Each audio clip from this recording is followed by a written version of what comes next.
PlayStation owners finally have a relatively affordable way to use one of the main features of premium controllers, the back buttons.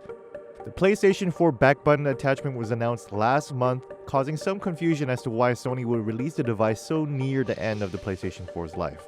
But the back button attachment will only run you about $30. And the reason why I say only, because if you want similar back button functionality from other controllers, you're going to have to spend well over $100 for the Xbox Elite Series controllers. And here's where the savings are. You're only getting the 2 back buttons, whereas the other controllers not only offer 4 options for buttons, but a host of other features as well.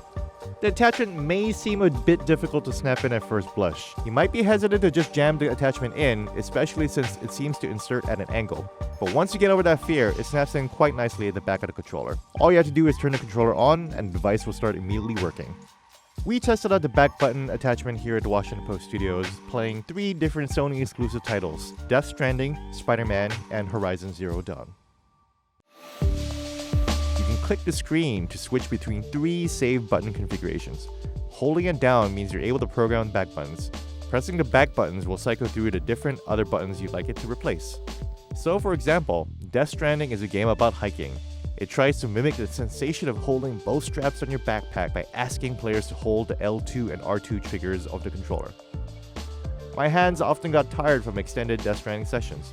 With the back buttons, I simply program them both to function as L2 and R2, and I don't have to grip the controller hard at all. This is me pressing buttons for the Washington Post. What my job is. You can save between 3 different profiles, similar to what you would find in the new Xbox Elite Series 2 controller. The PlayStation 4's attachment is still hardware, but a considerably lower tech solution.